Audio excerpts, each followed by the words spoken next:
गणेशाय नमः. नवनाथ कथासार. जालंधरनाथ व राजा गोपीचंद यांची भेट.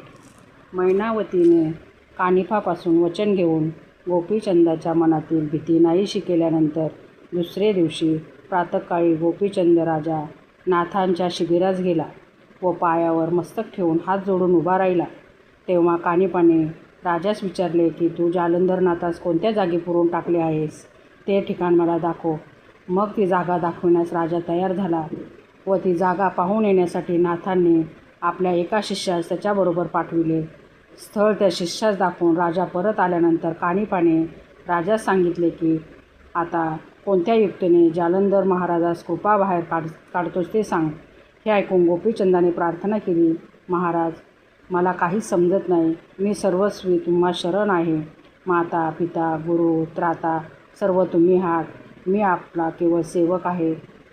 असे विचार असतील तसे करावे, असे राजाने अतिलीनतेने सांगितल्यानंतर कानिफाने त्यास सुचवले की राजा, तुझ्या प्राणाचे रक्षण होण्यासाठी मी तुला एक युक्ती सांगतो. प्रथम तू असे कर, सोने, रुपे, तांबे, पितळ व लोखंड ह्या धातूंचे 5 तुझ्यासारखे पुतळे तयार कर. हे ऐकून राजाने शिपाई पाठवून सोनार, कासार, लोहार अशा कारागिरांना बोलावून आणले व त्यास पंचधातू देऊन हुबेहूब आपल्याप्रमाणे प्रतिमा करावयास सांगितले. त्या कारागिरांनी आपली सर्व कला व अक्कल खर्च करून सोन्याचे, रुपयाचे, तांब्याचे, पितळेचे व लोखंडाचे गोपीचंद राजाचे 5 पुतळे तयार करून आणले. एक दिवस मुहूर्त बघून सर्व पुतळे घेऊन राजाबरोबर कानिफनाथ बुरुज पुरून टाकले होते तेथे गेला. तेथे आपण काठावर बसून प्रथम सोन्याचा पुतळा मध्यभागी गोपीचंदाकडून ठेविला. त्यावेळी राजास सांगून ठेवले की तू कुदळी घेऊन खणावयास लाग आणि जालंधर गुरुने तुला नाव वगैरे विचारताच तू ते सांगून मोठ्या चपळाईने बाहेर निघ. ते ऐकून राजाने हातात कुदळी घेतली व कानिफाने चिरंजीव प्रयोग सिद्ध करून विभूती राजाच्या कपाळास लावली. मग राजा मध्यभागी पुतळा ठेवून खाच खणू लागला. आतून ध्वनी निघाला की खाचेवर जो कोण घाव घालत आहे त्याने आपले नाव लवकर सांगावे. तो शब्द आतून निघाल्यानंतर गोपीचंद राजा महाराज असे म्हणून राजा पटकन बाहेर सरला. गोपीचंद हे नाव ऐकता जालंधरनाथाचा क्रोधाग्नी भडकून गेला. तो म्हणाला, गोपीचंद असेल तर जळून भस्म होऊन जाओ. असे मुखातून शापवचन निघतात. सुवर्णाचा पुतळा तात्काळ जळून गेला. याच पद्धतीने दुसरे 4 पुतळे जालंधरनाथाच्या शापाने जळून भस्म होऊन गेले. कानिफाच्या आज्ञेवरून गोपीचंद राजा पुन्हा खणावयास लागला असता तो आवाज ऐकून जालंधरनाथाने विचार केला की माझा क्रोधावडागळ समग्र ब्रह्मांड जाळून टाकणारा असे असता त्रिलोचन राजाचा पुत्र गोपीचंद या सपाटातून वाचला. यावरून परमेश्वर सहाय्य घेऊन तो राजास रक्षित आहे, यात संशय नाही. ह्यास तो आता राजा समर करू असा जालंधरनाथाचा विचार ठरून त्याने राजास सांगितले की तू खणीत आहेस, तस्मात तू आहेस तरी कोण हे मला सांग. कानिफाने आपले नाव सांगून राजाचे नाव सांगितले आणि तो म्हणाला, गुरुजी, मी बालक कानिफा आहे.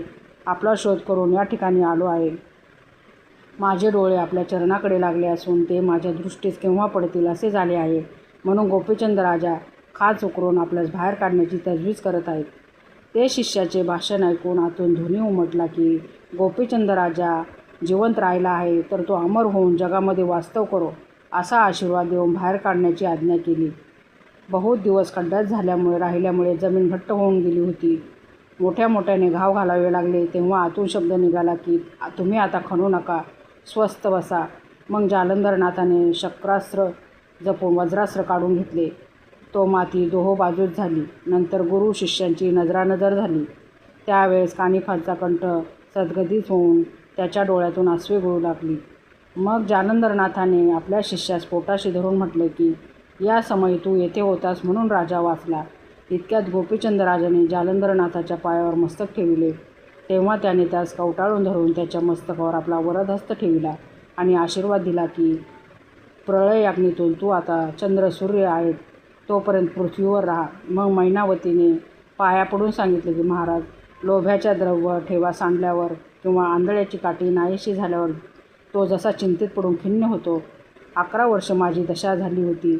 याप्रमाणे मैनावती भाषण करीत असता तिच्या नेत्रातून एकसारख्या पाण्याच्या धारा चालल्या होत्या. हे पाहून जालंधरनाथाने आपल्या हाताने तिचे डोळे पुसून समाधान केले. जालंधर गोपीचंदाच्या मुखावरून हात फिरून त्यास म्हटले की तुझ्या मनात जे मागवायचे असेल ते माग, मी देण्यास तयार आहे. राज्यवैभव भोगवायचे असेल ते माग, मी देण्यास तयार आहे. राज्यवैभव भोगवायचे असेल तर तसे बोल, योगमार्ग पाहावायचा असेल तर तसे सांग. मी तुझ्या मर्जीनुरूप मागशील ते देण्यास तयार आहे.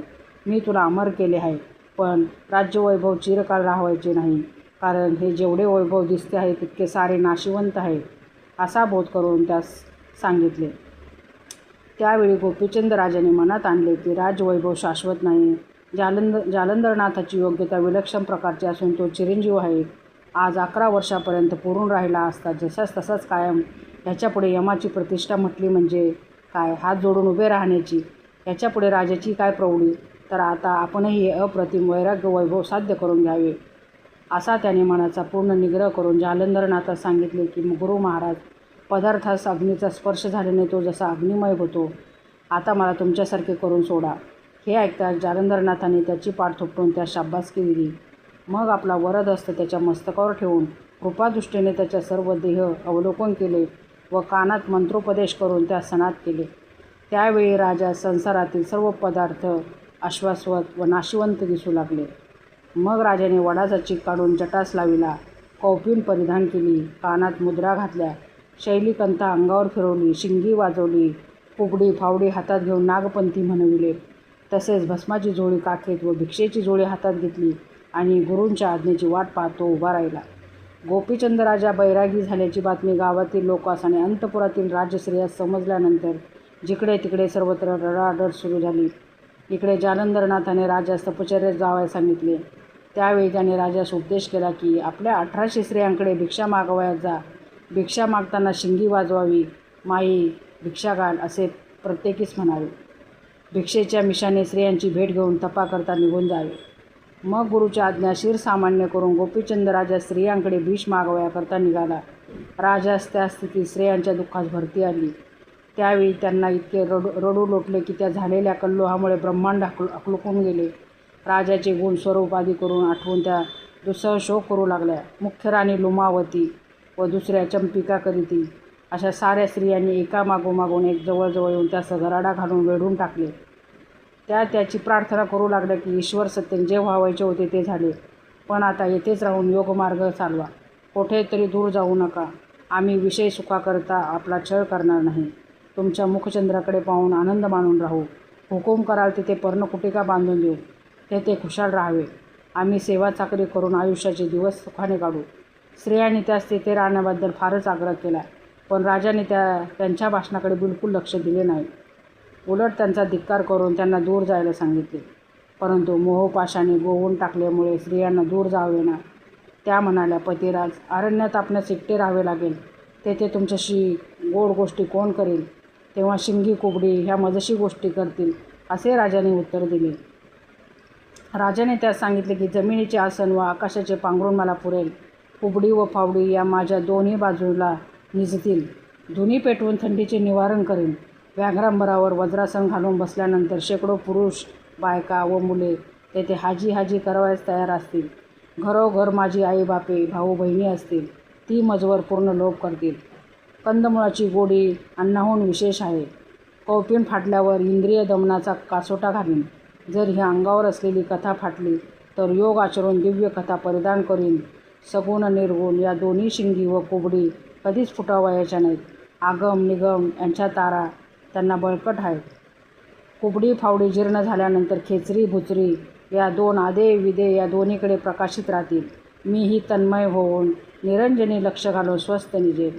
शेवटी मोक्षमुक्ती ह्या शैलीचे मी भूषण मिरवीन. राजाने भिक्षा घालवायला सांगितले असता मोहमुक्त होऊन त्या भेटावयास जवळ येऊ लागल्या. ते पाहून राजाने कुबडी फावडी त्यांना मारावयास उगारल्या. ते पाहून मैनावती शिजवलेले अन्न घेऊन आली आणि म्हणाली, नाथा, ही भिक्षा घे. मग गोपीचंद भिक्षा झोळीत घेऊन व मातुश्रींच्या पायावर मस्तक ठेवून जालंधरनाथाकडे गेला व झालेला सर्व मजकूर त्यास सांगून टाकला. मागाहून मैनावती ताबडतोब आली. तिनेही तसेच सांगितले. मग 3 दिवसापर्यंत राजास जवळ ठेवून गुरुने त्यास परोपरीने उपदेश केला. शेवटी राजास तप करण्यासाठी बद्रिकाश्रमात जाऊन लोखंडाच्या काट्यावर अंगठा ठेवून 12 वर्ष तप करण्याची आज्ञा केली. त्या क्षणीच गोपीचंद तिकडे जावयास निघाला. राजाच बोलावयास कोस 2 कोसपर्यंत कानिफा, जालंधर व प्रधानादी लहान थोर पुष्कळ मंडळी गेली. राजाच्या जाण्याने संपूर्ण नगर दुःखसागरात बुडून गेले. राजास लोमावतीच्या उदरी जन्मलेला एक मुलगा होता. त्याचे नाव मुक्तचंद. त्याच गोपीचंदाच्या राजसिंहासनावर लोकांनी बसविले. त्यास राज्याभिषेक जालंधरनाथाने केला आणि प्रधान, सरदार सर्वांनी वस्त्रे अलंकार देऊन योग्यतेनुरूप सत्कार केला व त्यांचे समाधान केले.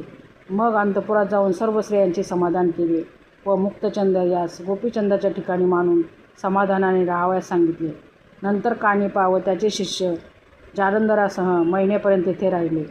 त्यांनी आपले देखरेखीखाली त्या सर्व राज्यांची नीट व्यवस्था लावून दिली.